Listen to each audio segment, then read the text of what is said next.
Hello, and thank you for watching. My name is Jacob, and this is video 1 of a 3-video series called How Pain Leads to Desire and Desire Leads to God. You see, pain is all around us. It's inescapable, it's unavoidable. We experience it our entire life. Matter of fact, the Buddha, the founder of Buddhism, Siddhartha Gautama, left his lifestyle to seek out the answer to the problem of pain and suffering and evil.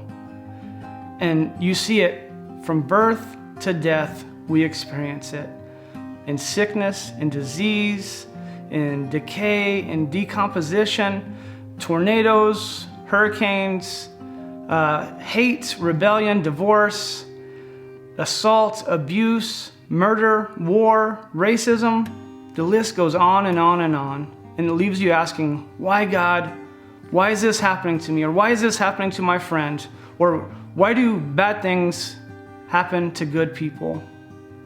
And so I'm doing this 3-part series to help answer those questions. So on this video, we're going to introduce the problem of evil. We're going to talk about what makes something evil and where does evil come from. On the second video, we're going to discuss the different types of evil, and I will be giving a theodicy for each type of evil. And a theodicy is basically a defense of God of why he allows evil to exist. And lastly, on the third video, we're going to discuss directly how pain leads to desire and desire leads to God. So just to kind of give you some background, a few years ago, I started an educational journey about Christian theism. And some of the topics I covered were arguments for the existence of God, the reliability of the Bible, and the historicity of Jesus. And after much study, I can say with full confidence that Christian theism is sound and reasonable and logical. And I have unbreakable faith in Christian theism. However, a few months ago, I came across 2 atheists that changed my outlook. And they don't know each other. They come from different walks of life, different scenarios, they're different age groups, but they had one thing in common, and that was that the pain and suffering that they endured led them to believe that God does not exist. And so I want to read this quote from theologian R.C. Sproul, and he says, "The origin of evil has been called the Achilles heel of Christianity. We mean that it is the supreme point of vulnerability. And the critics of Christianity have said, where the Christian truth claim is most vulnerable is at this point of the presence of evil in a world allegedly made and governed by a good and holy God." Ouch. That hurts. So the problem of evil looks like this. If God is all-knowing and all-powerful and good and loving, how does evil exist in the world? And since evil does exist in the world, therefore, God cannot exist, or at least a loving God. And the implication is this: either God's not all-knowing, or he's not powerful enough to do something about evil, or he's not loving enough to care to do something about evil. And so before I address the problem of evil, I want to be crystal clear from the bottom of my heart with all love and care and compassion that I don't want to dismiss the pain and suffering that you and others have experienced. Ronald Nash puts it this way: it is one thing to deal with evil on a purely theoretical and philosophical level.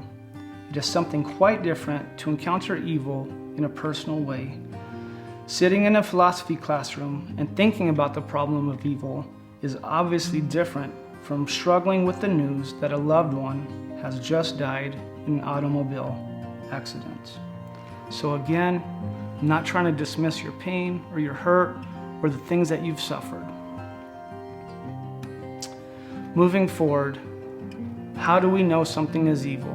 Why do we call something evil? C.S. Lewis puts it this way: a man does not call a line crooked unless he has some sort of idea of what a straight line is. So to call something evil, we have to acknowledge and agree there is an objective baseline of what is good. And so where does evil come from? Well, when God made the heavens and the earth, everything was perfect. There was no pain, there was no sickness, there was no sorrow, there was no death, there was no evil in any way. But evil entered through sin, and sin entered through Adam and Eve when they willingly disobeyed God. In the world we live in a fallen, cursed world. So all of the evil, all of the pain, all of the suffering is a byproduct of the evil and sin that entered the world through Adam and Eve.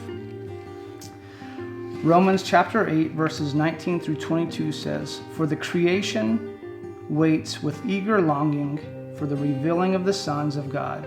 For the creation was subjected to futility, not willingly, but because of him who subjected it, in hope that the creation itself will be set free from the bondage to corruption and obtain the freedom of glory of the children of God. For we know that the whole creation has been groaning together in the pains of childbirth until now." On our next video, we're going to discuss the categories of evil. I'm going to be giving a defense for God allowing evil to exist, and we're going to be discussing in greater how pain serves a purpose. So, one last thought for you. Does pain serve a purpose? C.S. Lewis says, "God whispers to us in our pleasures. He speaks to us in our consciences, but shouts to us in our pain. It is his megaphone to rouse a deaf world." My question for you is, are you listening?